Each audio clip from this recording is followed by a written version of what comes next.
Halo, berjumpa lagi dengan kami dari Lab 45 dengan saya Yoga Dan saya Salma. dalam podcast hari ini dengan pembahasan tentang kekerasan terhadap jurnalis dan juga kekerasan terhadap pers di Indonesia. Kali ini kita kedatangan tamu spesial yaitu Mas Aiman, pemimpin redaksi iNews TV dan juga Sindo News TV. Selamat datang Mas Aiman. Selamat datang Yoga dan Salma. Terima kasih telah berkenan hadir di acara kita hari ini. Ya, Baik Mas, jadi hari ini kita akan ngobrol-ngobrol biasa aja. Baik Mas, jadi kita akan ngobrol hari ini berbincang tentang jurnalis ya Mas. oke. Jadi kan kita tahu di Indonesia ini banyak orang menggantungkan informasi mereka kepada dua hal, yaitu yang Hmm, pertama di medsos dan yang kedua pada jurnalis. Nah, jurnalis berarti perannya penting sekali bagi masyarakat di Indonesia. Nah, karena jurnalis ini perannya penting, mereka kadang-kadang juga harus melakukan kegiatan-kegiatan untuk mengambil data-data di mana data-data tersebut ternyata membahayakan diri mereka juga atau merupakan data-data yang sensitif.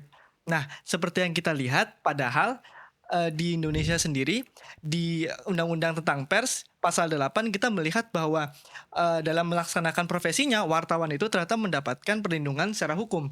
Nah, tetapi yang kita lihat akhir-akhir ini ternyata wartawan itu tidak luput juga ternyata dari kriminalisasi dan juga dari serangan-serangan secara personal terhadap apa yang telah mereka kerjakan. Tapi intinya begini Mas, saya mau bertanya, bagaimana Mas Aiman melihat dari, tahun ke tahun, trennya kira-kira bagaimana kekerasan terhadap jurnalisme di Indonesia itu terjadi? Atau mungkin dari pendapat dari Mas Aiman, dari apa yang Mas Aiman lihat sekarang ini? Sebenarnya kalau trennya itu tidak ada tren khusus karena isu apa tidak ya.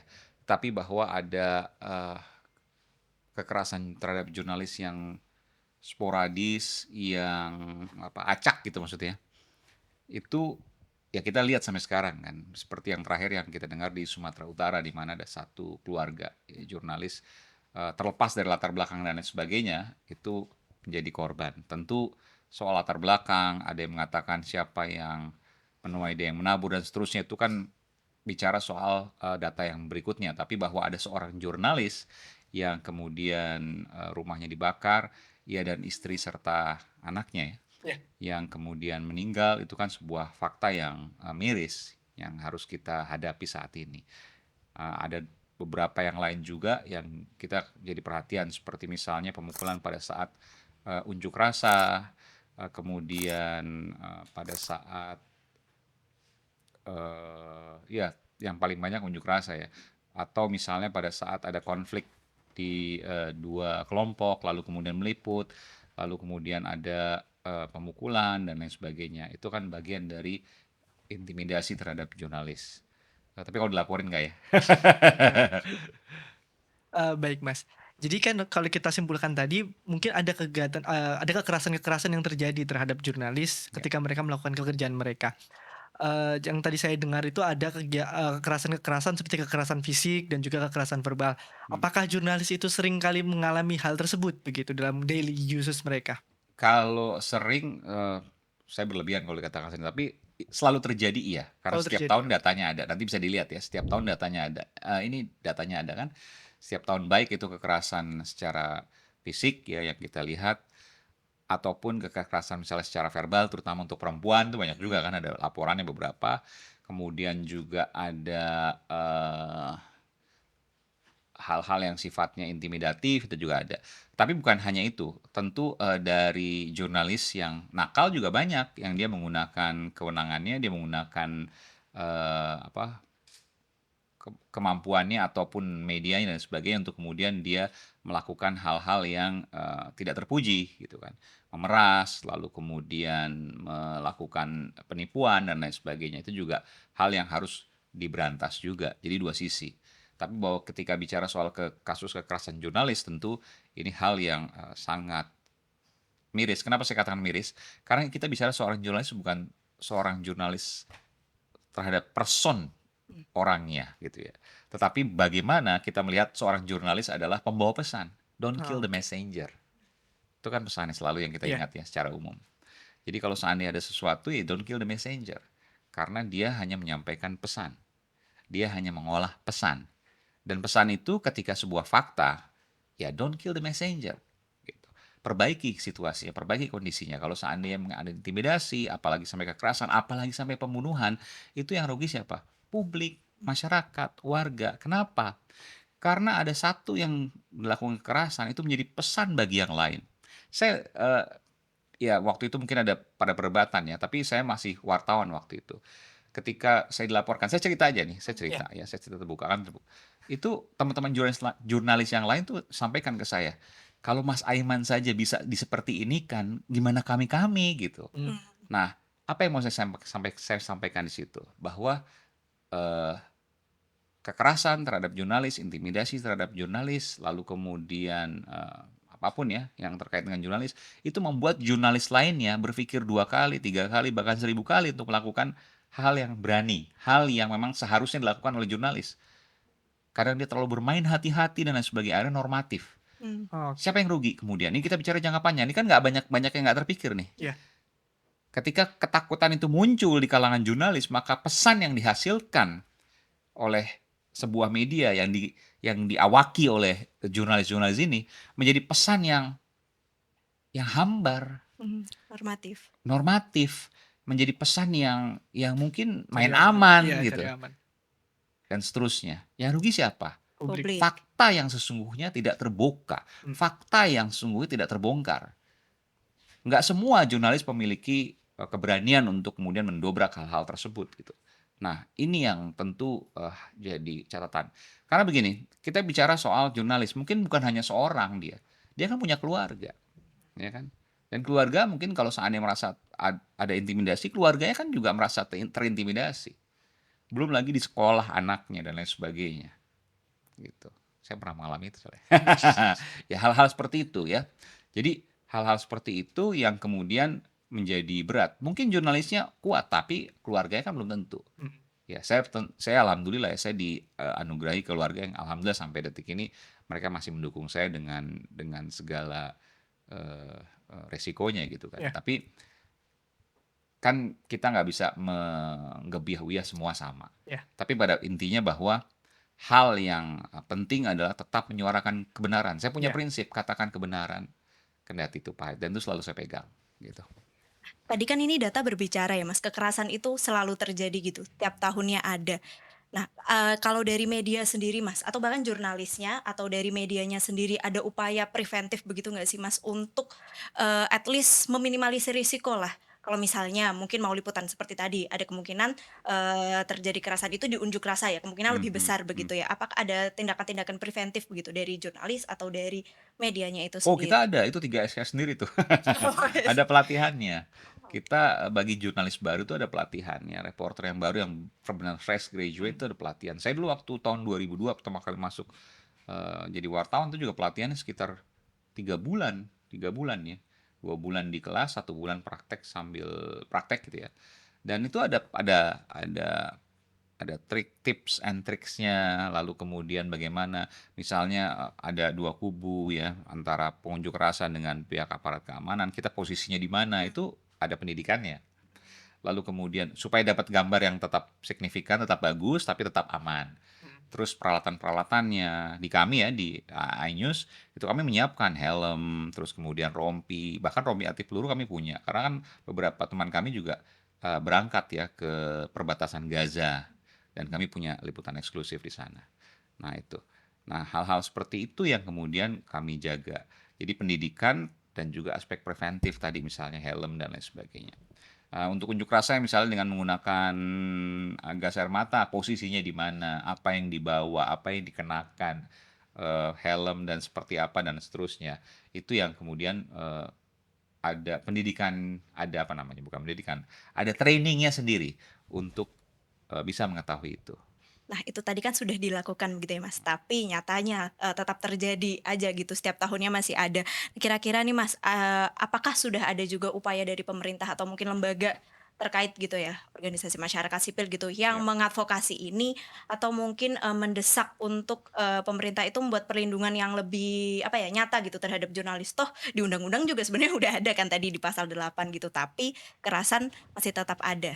Ya, kita terima kasih ya ada lembaga-lembaga masyarakat sipil yang, selalu mengadvokasi jurnalis ya. Selain dari lembaga jurnalis itu sendiri kan ada ICTI kalau di apa namanya, di, televisi, Ikatan Jurnalis Televisi Indonesia, yang paling keras menyuarakan soal persamaan adalah misalnya LBH Oh Pers ya. ya, LBH Pers. Ada juga AJI misalnya, Aliansi Jurnalis Independen. Dan juga kita punya sesuai juga yang diatur oleh Undang-Undang 49 tentang pers, itu ada Dewan Pers Mhm. yang bukan hanya terjadi sengketa, tetapi juga mereka berjuang untuk kedaulatan pers. Itu yang kita apresiasi. Dan selama mereka-mereka ini eh, dan sampai saat ini ya, saya belum pernah lihat juga keluar dari track gitu ya. Selama lembaga-lembaga ini atau institusi ini atau perkumpulan ini atau komunitas yang tadi saya sebutkan misalnya, itu mereka tetap pada relnya, maka insya Allah mudah-mudahan demokrasi sedikit banyak akan terjaga. Karena mereka akan mengawal tuh apa yang kita lakukan, apa yang wartawan lakukan. Ketika itu sesuai dengan kode etik jurnalistik, ya maka mereka akan membela penuh terkait dengan apa yang dilakukan tindak tanduk oleh seorang wartawan atau oleh sebuah lembaga pers. Gitu. Oke. Nah, tadi kan kita sudah melihat, oh kondisinya di Indonesia itu secara umum seperti itu gitu ya, Mas. Mungkin kita melihat bigger picture-nya lagi, untuk posisi Indonesia di dunia gitu ya. Kalau misalnya kita lihat dari, World Press Freedom Index begitu ya, itu trend skor Indonesia selama 10 tahun terakhir cenderung, memburuk gitu Mas, turun seperti itu. Skor Indonesia pun di tahun 2024 di bawah rata global. Indonesia peringkatnya juga nggak bagus-bagus amat gitu, 111 dari 180 gitu ya. Nah, apalagi di 2024 gini, dari yang satu dekade sebelumnya Indonesia posisinya oke, masih problematik, tapi sekarang menjadi buruk gitu ya. Dan di, Freedom in the World Index gitu ya, itu posisi Indonesia khususnya di indikator kebebasan sipil yang mana di sini, mengukur, bagaimana, negara bisa menjamin sejauh mana negara bisa menjamin, kebebasan pers itu sendiri. Apakah media, akan apa ya, ada ancaman untuk mengalami sensor, lalu juga apakah, mereka, menerima ancaman untuk menjadi subjek pengawasan, itu Indonesia juga skornya di bawah rata global dan trennya juga, selama 10 tahun terakhir itu cenderung menurun gitu. Nah, Mas Aiman sebagai, praktisi jurnalistik gitu ya, melihat, tren skor Indonesia di tingkat global seperti ini itu bagaimana, Mas? Ya kita harus lihat kan ini dibentuk dari unsur-unsur apa aja, gitu kan. Ya. Tentu kita harus kupas. Mungkin saya nggak hafal semuanya, tapi salah satunya adalah pers kan, Iya. Freedom in the World Index. Apalagi misalnya selain pers. Karena ini khususnya di kebebasan pers, Freedom in the World Index tadi Oh ini memang khusus lebih untuk ke iya kebebasan. sih, Mas. Ya. Tapi ini di sini Oh, ada umum tapi? indikator hak politik, ini juga Ya hak ada politik ya kan. elektoral. Oke. Bagaimana kemudian kebebasan menyuarakan di luar pers kan? Iya, Itu juga salah menjadi satunya. sebuah angka yang ternyata terus turun ya. Iya, Eh, trennya terus turun nih, Mas, selama iya, 10 tahun dari terakhir. 2014 64 terus bahkan terus turun itu sampai kemudian 57. Nah, ini harusnya kan hak politik dan kebebasan sipil ya. Iya, Itu salah satunya. Tren selain pers adalah hak politik dan kebebasan kebebasan sipil. sipil. Tentu ini menjadi catatan buat kita ya. Kenapa ini menjadi terus turun? Ada ada apa? Orang bisa mengatakan misalnya ya bebas kok di Indonesia, tapi bebas kok turun? Ya Mmm, mungkin bebas setelah itu ada pelaporan kan gitu kan. Iya. Ya, ya itu orang bisa mempersepsikan berbeda Iya. dan tentu angka itu menjadi dicerminkan dalam Freedom in the World Index ini. Nah, ini yang kemudian menurut saya ya semua kita harus introspeksi nih, apa yang terjadi dengan ini. Dari 10 tahun terakhir dari 2014 sampai 2024 tuh turunnya luar biasa. Ya. Ya kan artinya hal-hal yang harusnya minimal sama gitu ya. Mmm. Atau kalau nggak mau meningkat minimal sama, tapi ternyata turunnya luar biasa, hampir ini berapa? 7 poin. iya, 3 Iya, tambah 4 sekitar 7 7. poin ya. lumayan. 7 poin. Dan mudah-mudahan nanti di pemerintahan Pak Prabowo ya dan Mas Gibran nanti ya itu bisa naik bukan turun. Tapi saya yakin mungkin akan ada perbaikan. Saya kayak ini punya keyakinan saya ya, Iya. ada perbaikan karena bagaimanapun juga kan Pak Prabowo misalnya itu kan udah puluhan tahun ya, puluhan tahun dia ada di dunia politik ia kemudian juga sempat menjadi militer pada waktu itu. Nah, ketika ia masuk ke partai sudah saya ingat betul waktu itu ada eh, konvensi partai Golkar ya, yang muncul menang waktu itu Pak Wiranto. Tapi Pak Prabowo mendaftar, saya liputan waktu itu. Artinya kan dari 2004 aja udah 20 tahun itu di politik, mungkin lebih ya. Nah, ini yang menjadi poin utama, artinya bahwa kehidupan kebebasan sipil dan hak politik itu tentu eh, di dipahami betul oleh Pak Prabowo ini. Jadi saya yakin harusnya meningkat nanti. Mas Aiman berarti Mas Aiman sendiri melihat sejauh mana sih peran pemerintah itu sendiri untuk mendukung atau menghalangi kebebasan pers? Maksudnya pemerintah melakukan apa terhadap kebebasan Iya, pers? Ya, sejauh mana pemerintah bisa ya apa ya, mengintervensi itulah Hmm. untuk ya mengintervensi perbaikan skor ini. Kira-kira kalau menurut Mbak gimana? Mas? Kalau menurut saya bisa dari Kayak berbagai Orde Baru cara. misalnya telepon gitu. Tahu Orde Baru kan? Tahu. Wah, kalau Orde Baru kayaknya malah Dulu kan telepon istana atau apa gitu. menurun Sekarang sih telepon drastis. nggak ada, telepon nggak ada. hmm, Cuma kalau saya lihat misalnya di majalah Tempo misalnya, kok jarang ya, eh, apa namanya? Saya nggak tahu, mesti harus dikonfirmasi ke Tempo ya. Tempo kan kritis ya. iya, Eh, Bocor halus, tahu saya sampai sekarang juga kolam untuk nggak hubungi. punya sponsor gitu kan. Terus kemudian majalah Temponya juga kok iklannya terutama dari pemerintah kok dikit ya. Apakah itu punya korelasi? Nah, kita nggak tahu kan. Ya, Nah, silakan ditafsirkan sendiri. Tapi saya juga nggak tahu. Ini harus dikonfirmasi ke Tempo. Silakan nanti mungkin pemerintah Tempo bisa hadir di sini. amin. Semoga bisa diundang nanti untuk next podcast. Iya, iya. Tapi saya nggak tahu loh. Ini yang pengamatan saya kan. Saya sebagai masyarakat umum, saya kan lihat oke, nggak hanya lihat beritanya, lihat iklannya apa aja sih gitu kan.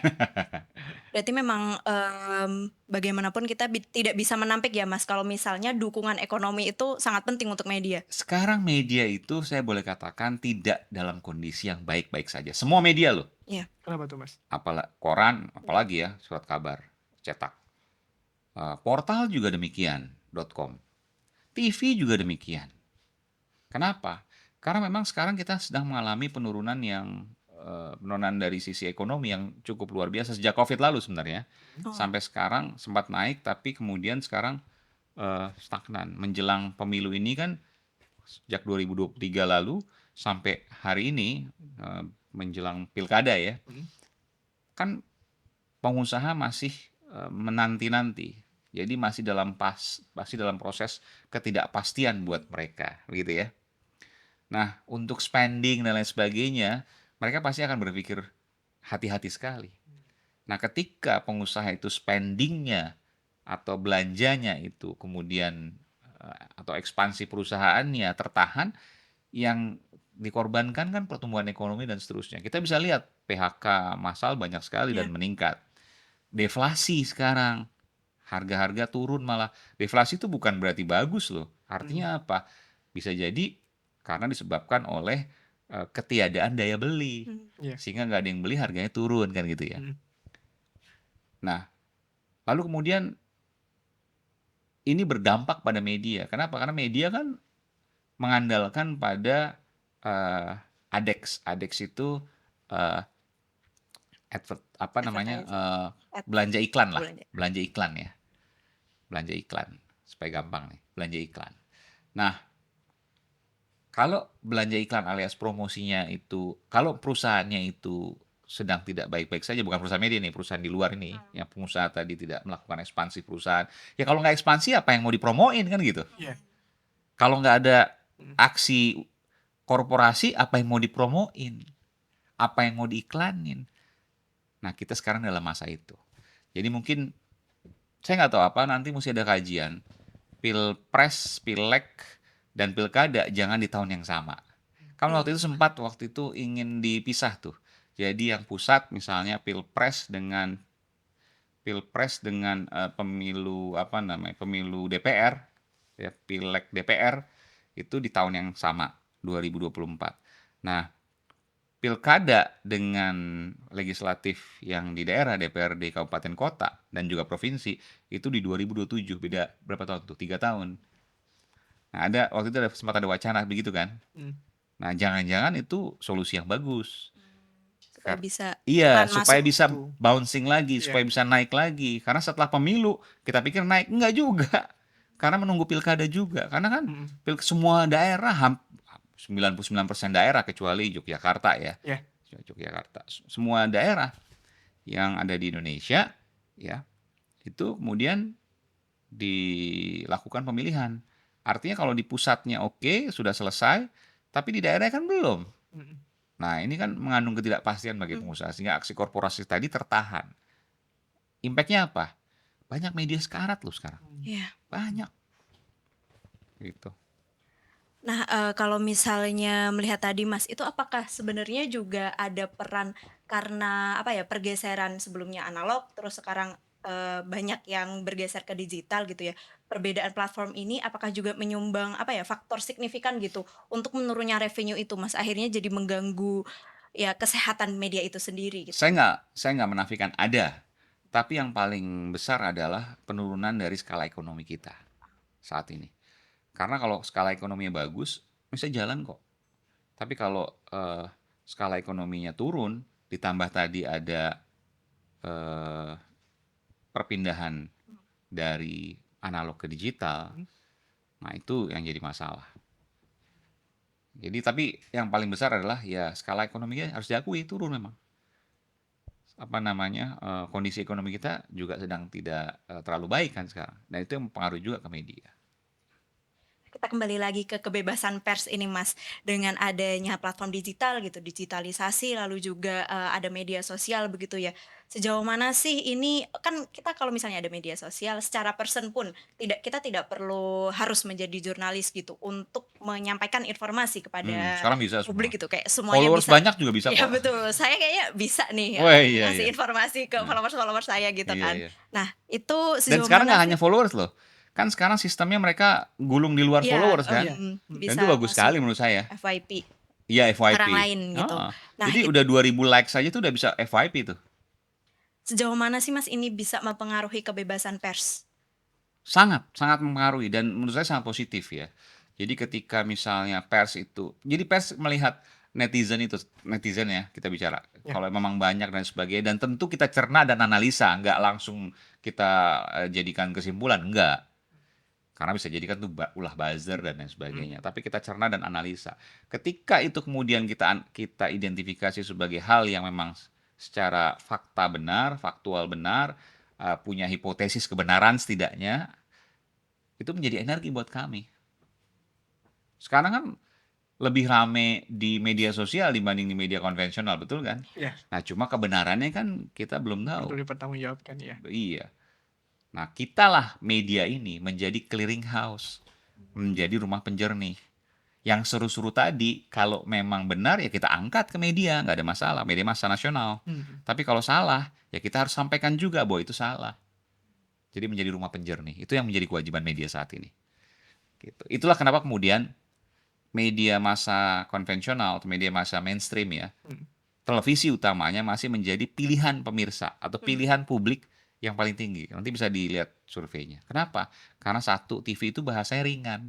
Yang kedua, cepat, nggak mesti baca, kan budaya Iya. baca rendah. Yang ketiga, dia cepat untuk kemudian mengambil sebuah isu dari media sosial, dari apa yang diperbincangkan dan lain sebagainya untuk kemudian, nah ini kewajibannya, dijernihkan.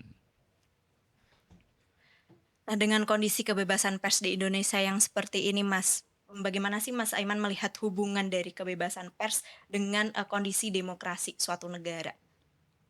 Kebebasan pers yang terjaga, maka demokrasinya pasti baik. Kebebasan pers yang terancam, maka demokrasinya pasti amburadul. Itu udah pasti. Karena indikator demokrasi berjalan di sebuah negara adalah kebebasan pers. Dan ingat, ketika demokrasi itu kemudian terdegradasi, apalagi amburadul, maka publik yang akan gelisah. Ketika ada pemicunya, maka dia akan mungkin turun ke jalan, demo dan lain sebagainya. Sama seperti kita lihat waktu ada apa Garuda Biru ya waktu itu orang bilang. Oh, iya, Kalau saya sih melihat memang penanganan itu darurat. eh, apa namanya bukan di-create ya, tapi bagaimana kemudian masyarakat merasa jengah dengan Iya. kondisi-kondisi yang mereka lihat belakangan. Yang paham, mahasiswa, bahkan anak SMA sekalipun ya, yang bisa diajak diskusi dan mereka logis gitu ya, mereka akan mengatakan bahwa iya ada sesuatu yang harus mereka suarakan di situ. Berarti ini ya Mas, saling para aktor yang ada di negara ini semuanya saling check and balance gitu kan Dan itu seharusnya? yang positif, checks and balances itu sangat positif. Kenapa? Eh, eh, there are no apa ya? Tidak ada satupun ya lembaga atau apapun must not go unchecked. No one must not go unchecked. Nggak ada, ini negasi-negasi nih. Mhm. No one must not go unchecked. Tidak ada satu orang pun yang bisa melaju tanpa dicek. Artinya semua harus dicek. Mhm. Ya checks and balances tadi. Jadi kita ini nggak boleh ada yang tanpa cek. Bahkan katanya MK, Mahkamah Konstitusi, yang dia nggak punya apa namanya tingkatan lagi di atasnya kan. Iya. Tapi ada MK-MK, Mhm. betul ya? Iya. Majelis Kehormatan Mahkamah Mahkamah Konstitusi. Konstitusi. Iya. Oke. Ada juga kalau seandainya itu PT UN kan gitu ya. Mhm. Itu kan bagian dari checks and balances juga, walaupun di alam yang berbeda, alias lembaga yang berbeda. Nah, bagian dari situ hasilnya apapun kan itu bisa kemudian menjadi sebuah eh, fakta baru ya Mhm. bagi siapapun. Contoh misalnya Vina, kasus Vina nih, saya cerita kasus Iya. Vina. Itu kita nggak tahu nih ujungnya seperti apa. Tapi kalau seandainya mereka sampai bebas itu luar biasa loh. Sudah 8 tahun, 8 tahun ya, no, 2016, 8 tahun ya. Gimana? Mhm. 8 tahun, lalu kemudian ternyata mereka diputuskan tidak bersalah. Misalnya gitu ya. Nanti kita lihat perkembangannya. Tapi ke arah sana ada banyak orang yang meyakini ke arah sana. Tapi kita lihat nanti apakah bisa terjadi atau tidak, ataukah memang seperti yang diprediksi banyak orang, atau memang ya mereka memang pelakunya, kan kita nggak tahu. Nanti kita lihat. Nah, itu yang kemudian kita akan coba lihat. Jadi disinilah checks and balances itu diperlukan. Kalau tidak ada checks and balances, nggak ada tuh kasus Vina bisa muncul gitu. Nggak ada tuh misalnya eh, tiba-tiba muncul foto apa misalnya jet pribadi misalnya gitu ya. Ya mungkin kan orang nggak ada yang berani gitu kan. Iya. Nah, seperti zaman Orde Baru dulu kan mana berani untuk memunculkan foto-foto seperti itu. Disitulah kita harus bersyukur bahwa saat ini masa ini bahwa ada walaupun turun tapi kecenderungannya masih ada. Tinggal bagaimana kemudian kita meningkatkan, jangan turun terus juga Iya. gitu kan. Oke. Nah, itu kan tadi check and balance ini kan salah satunya juga ini ya Mas, dari pelaku-pelaku jurnalisme investigasi gitu. Bagaimana sih Mas Aiman melihat, tren jurnalisme investigasi di Indonesia? Harus diperbanyak justru. Oh, Nah, harus cuma diperbanyak. permasalahannya dua hal nih kalau jurnalisme investigasi. Satu capabilities, yang kedua eh, guts gitu ya, nyali gitu ya. Karena bagaimanapun juga beda nih ketika kita liputan bareng-bareng. Saya merasakan ya, liputan bareng-bareng mau apapun ya kita aman. Ya. Tapi kalau investigasi topiknya sendiri men. Mhm. Dia sendiri. Dia yang lain ngangkat apa, kita ngangkat seorang diri nih ngangkat topik yang sendiri. Dan ketika dalam tanda kutip ya, ada yang merasa nggak seneng, yang nggak senengnya langsung bisa nunjuk ke pribadi yang melakukan jurnalisme investigasi tersebut, betul kan? Mhm. Kalau yang rame-rame, ya medianya yang disalahin rame tapi Iya. aman gitu kan. Kalau investigasi sendiri, nah itulah kenapa butuh nyali di situ, itu kuncinya. Tapi kan sekarang menurut saya eh, bukan hanya jurnalis ya, tapi netizen investigasi banyak banget gitu kan. Dan sekarang ada model yang namanya OSINT kan, OSINT ya. Open Iya, Source open source Intelligence. intelligence. Nah itu kalau kita ngerti-ngerti dikit lah dan kita terus asah, itu kita bisa dapetin hal-hal yang memang modal rajin aja sih, modal rajin, modal rajin. Nah, tapi dengan adanya kemudahan ini Mas tadi seperti OSINT gitu ya, kita sebagai netizen biasa, warga negara biasa, kita bisa lihat nih dari foto tadi jendela pesawat gitu misalnya, kita bisa nge-trace kan, ini pesawat apa, terus habis itu biaya, sewanya berapa dan lain sebagainya kayak gitu. Ada, eee manfaatnya gitu. Tapi juga pasti ada tantangannya juga gitu kan Mas. Para jurnalis atau mungkin netizen yang melakukan ini tuh bisa apa ya, mendapatkan ancaman yang lebih mudah untuk sampai ke mereka gitu, seperti doxing gitu misalnya. Hmm. Kira-kira ancaman-ancaman nyata seperti apa Mas, yang bisa hadir dengan mudah dengan adanya digitalisasi ini? Ada, ya semua masih ada handphone saya makan handphone nggak pernah mahal-mahal nih. Bye-bye apa, iPhone nih. Habis apapun lah yang mahal. Sekarang saya pakai handphone cuma maksimal 6 bulan tuh, mungkin ya 6 Mhm. bulan tuh 8 bulan lah. Setelah itu buang. Kalau tadi kan kalau unjuk rasa itu ada pelatihannya ya Mas, maksudnya, kalau misalnya, ada 2 kubu, kita posisinya di mana dan lain sebagainya. Nah, apakah sudah ada juga untuk, perlindungan jurnalis Secara dari serangan digital, digital? Ini tuh unfortunately nggak ada. oh, masih belum ada? Ya tinggal mereka bagaimana mereka belajar sendiri aja sampai saat ini ya. Harusnya sih ada sih ya.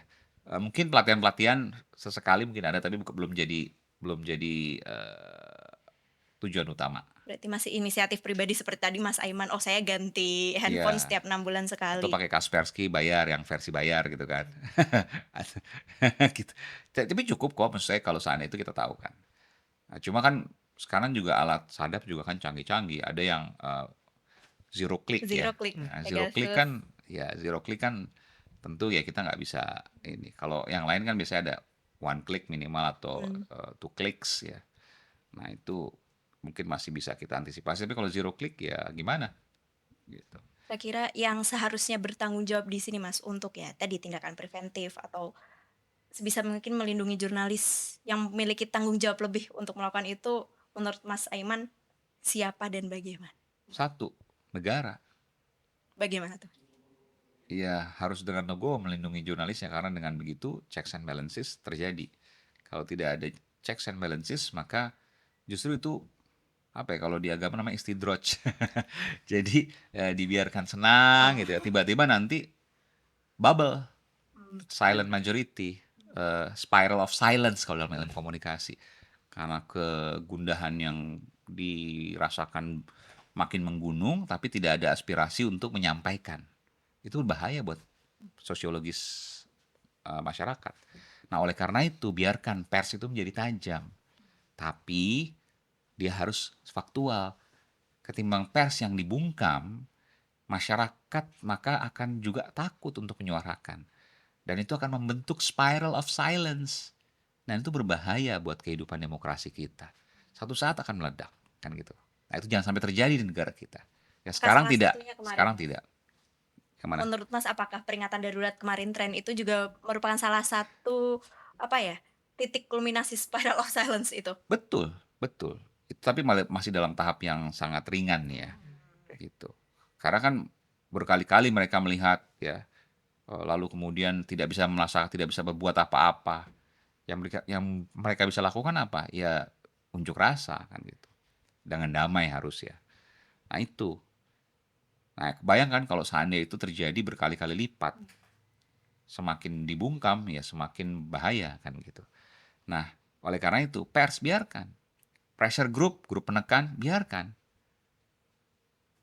Tapi satu hal harus faktual. Karena kalau itu dibungkam misalnya, pers dibungkam, pressure group dibungkam, masyarakat tidak merasa terwakili. Dan itu tadi saya bilang istidroj tadi. Mmm. Ya diulur untuk enak, rasanya nyaman, aman, tenang. Padahal semu, ada spiral of silence di bawah. Tapi di lingkaran terdekat Mas Aiman nih, apakah sudah pernah ada yang mengalami ancaman sampai sejauh itu, Mas? Mungkin entah itu digital atau yang secara langsung, Hmm, atau Mas Aiman sendiri? oh kalau saya beberapa kali ya ada. Hmm. Nah, Sejauh dari mana ini? Kalau boleh tahu? ya data saya tiba-tiba foto saya ada ini. Tapi nggak bukan ancaman yang kamu jangan ini nggak pernah. Hmm, ya. Mhm. Bahwa ada foto tiba-tiba keluar saya ada di satu tempat mana saya liputan gitu kan. Di situ kemudian disampaikan nih yang Anda wawancara nih ya bukan Anda wawancara, yang Mas wawancara tuh seolah-olah dia dari temennya gitu kan. Mhm. Yang Mas wawancara nih nggak bener nih segala macam kayak gitu. Bagaimana Terus Mas Aiman kemudian menghadapi itu? tiba-tiba muncul komentar-komentar yang banyak tentang pribadi saya, kan bisa aja kan, seperti itu.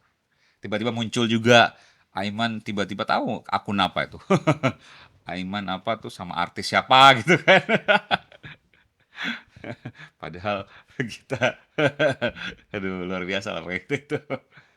Bagaimana Mas Aiman menghadapi itu, Mas? Maksudnya apakah ada, "Oh ya udah biarin aja lah, nanti juga reda sendiri," atau ada tindakan-tindakan tertentu? Kalau, saya lihat selama sejauh ini sih masih belum terlalu mengancam ya, tapi kalau udah terlalu mengancam tentu saya akan bicara gitu. Saya lihat juga eskalasinya kan, saya lihat juga, tingkatnya, apakah akan, menyesatkan secara masif ke depannya dan lain sebagainya. Tapi kalau cuma, ya udahlah gitu kan. Ya paling ibu saya jalan, "Nih apaan nih?" Gitu. Kalau istri saya udah biasa. Oh, Anak-anak saya juga kan, ya mungkin di sekolah mereka juga ditanyain, "Nih gimana?" Ya itu, ya tinggal dong, ya inilah resiko kan. Tapi memang kadang-kadang suka berpikir yang susah kan tuh anak ya. Ya Kenapa anak, tuh, Mas? ketika dia, "Emang bapakmu gini ya? Emang ini ya?" Gitu kan. Oh, Itu banyak sekali yang kemudian jadi hal yang mungkin kegelisahan mereka juga. Tapi nggak apa-apa ya itu, resiko punya ayah seorang wartawan gitu. nggak berat. Kalau dari anak Iya, buah sendiri, Mas? nah, Anak buah pernah mengalami? sejauh ini yang saya lihat belum. Mmm, Kalau waktu unjuk rasa ada, intimidasi, pemukulan atau hilang misalnya, nggak tahu hilangnya itu karena, sengaja karena apa namanya, ketidaksengajaan atau kesengajaan kan kita nggak tahu ya, itu pernah. Tapi apakah itu bagian dari intimidasi kan belum tahu juga kan iya, harus dibuktikan gitu kan, mhm. gitu. Baik, kita akan membahas juga soal, bagaimana seperti yang tadi Mas Aiman bilang tentang bagaimana perlunya dukungan dari masyarakat Mhm, untuk pers, agar pers itu menjadi lebih semangat ya menyuarakan kebenaran. Kami punya data juga terkait dengan social network analysis kami. Yang pertama, sebenarnya kami membahas saat ini soal tentang RUU penyiaran. Jadi data yang kami temukan dari Jagat yang kami temukan adalah, dari yang kita lihat di sini, jadi Jagat ini muncul sebagai suatu bentuk penolakan tentang suatu rencana undang-undang penyiaran yang baru saat itu. Nah, intinya adalah dia itu mengkritik pemblokiran, dari media-media tersebut, media-media yang dianggap, bisa jadi menjadi sebuah, ancaman bagi negara, dan itu juga membungkam dari pers yang ada di Indonesia itu sendiri. Nah, dari RUU penyiaran, dari data yang ditangkap, sekitar 95% dari data ini menolak dari dilaksanakannya RUU penyiaran. Nah, dari data ini juga kami berhasil menemukan bahwa gara-gara terjadi penolakan ini akhirnya terjadi juga kulminasi yang seperti disebutkan oleh Mas Aiman tadi. Ketika orang-orang itu dibungkam, mereka itu akhirnya cenderung untuk akhirnya revolting di media sosial, dan karena mereka revolting, mereka menyuarakan ketidaksetujuan mereka dengan apa yang akan dilakukan oleh pemerintah. Menurut Mas Aiman sendiri, dari bentuk revolting ini, apakah itu bisa disebutkan bahwa masyarakat itu bisa dengan mudahnya atau dengan kekuasaan mereka menggalang kekuatan untuk membantu pers yang selama ini dianggap seakan-akan bahwa mereka itu fragile gitu, Mas? Atau bisa jadi malah, sebenarnya ini sudah terjadi lumayan lama dan karena akhirnya ada suatu kesempatan mereka akhirnya muncul secara tiba-tiba. Gimana menurut kalau Mas? saya lihat yang muncul kan juga media-media mainstream ya, Iya, Tempo ya, kemudian ada Tirto, ada, Kompas juga ya, kompas.com tuh, ada narasi? ada Narasi nggak ada ya. nama Mas tapi di situ kan. Hah? Nggak ada nama Mas di situ. Memang saya nggak ngambil ini, RUU penyiaran ya, Iya, heeh. Tapi kan sekarang juga tidak dilanjutkan Iya, kan, sudah tidak jadi sudah nggak dilanjutkan. saya dilanjutkan pikir lagi. ya ini memang, waktu itu kan memang sebenarnya gini, kalau saya karena terbiasa di TV ya, Iya, Mhm, terbiasa di apalagi TV, ini sasarannya, iya, penyiaran ya, Mas, ya? iya, TV gitu TV termasuk, betul, itu tapi bagaimana? kan kita harus lihat juga bagaimana kemudian pesan itu bisa sampai ke publik. Nah, kita harus membumikan itu yang nggak mudah. Nah, membumikan itu, sekarang kalau tanya, apa sih isu RUU penyiaran yang dipermasalahkan? Coba tanya ke publik, paling 1% juga nggak ada yang tahu tuh. mmm, Di bawah 1% mungkin yang mhm, punya mhm, literasi yang cukup untuk itu. Nah, kewajiban kita nih, terutama TV, karena Mmm. TV itu sifatnya massal, masif. dia harus bisa membumikan dari pesan-pesan itu untuk ke bawah. Oke, itu. Tapi Itu aja. kira-kira ada ini nggak Mas, kayak bentuk-bentuk dukungan dari masyarakat yang sebenarnya bisa diberikan atau berpartisipasi untuk, apa ya, menciptakan iklim, kebebasan pers yang lebih baik begitu? Terus bersuara, itu aja. Terus bersuara. Dan masyarakatnya jangan khawatir. Selama itu fakta, suarakan, katakan kebenaran. Dan pemerintahnya juga harus menerima hal tersebut gitu. Karena checks and balances sekali lagi diperlukan. Ya. Checks and balances mutlak diperlukan. Jika tidak, yang terjadi adalah kondisi semu yang seolah enak, nyaman, padahal di bawahnya adalah spiral of silence yang membahayakan buat demokrasi dan juga bagi kehidupan bernegara. Percayalah, kita pernah melakukan, kita pernah merasakannya waktu 98 kan. Dan kita tidak akan mau mengulang hal itu lagi. Kalau dari sisi lain nih Mas, mungkin seperti tadi karena kondisi, apa namanya, ekonomi media itu juga banyak yang sedang gonjang-ganjing gitu ya, apakah publik memiliki apa ya, bisa memiliki peran yang lebih gitu? Misalnya tadi ada beberapa media yang paywall, oke kita Crowdfunding gitu. meng-encourage ya, Ya, crowdfunding. meng-encourage, masyarakat untuk ya kalau mau informasi yang bagus, eee, harus mau bayar, langganan media gitu, Iya, atau seperti Tempo apa? pernah Atau melakukan itu dan sekarang nggak dilakukan artinya kan nggak sukses ya. Jadi kayaknya budaya kita belum ke sana. apakah perlu didorong untuk ke sana, Mas? Karena kan misalnya kalau kita lihat tren di, media Jangankan global gitu, gitu ya. Mbak, bayar portal aja nggak mau. Ya kan? Masyarakat kita kan kalau ada yang gratis, yang mendingan gratis Iya, lah. Ya nggak? nggak salah. Sekarang berapa tuh portal yang banting harga untuk langganan setahun cuma Ya, 100.000, ribu. 150.000. Apa arti buat buat operasional apa artinya gitu kan? Hmm, Tapi ya itulah. Itu pun kalau dihitung nggak banyak juga. iya, 100-150 ribu setahun loh. iya. Lebih banyak belanja iklan ya Iya, berarti, Mas? kita mau bicara crowdfunding. Laut aja deh. Tidak terlalu signifikan ya, Mas, berarti kalau situ. Ya, nihil sih menurut saya. Kalau dari yang mungkin bisa dilakukan oleh organisasi masyarakat sipil, Mas? Ya, mereka terus independen dan kemudian menyuarakan sesuai dengan hati nurani mereka itu ya. Jadi, itu yang kita pikirkan dan harus didorong selain netizen, media, juga masyarakat sipil. Nah, ini tiga-tiga ini harus kemudian sama-sama bahu-membahu untuk kemudian terus mengingatkan. Hmm. Jadi bagian dari checks and balances terhadap kekuasaan kan gitu ya utamanya. Dan ketika itu terjadi maka positif buat demokrasi ini. Dan tidak perlu khawatir, tidak perlu alergi karena itulah jalan yang benar gitu. Dari Yoga ada tambahan pertanyaan?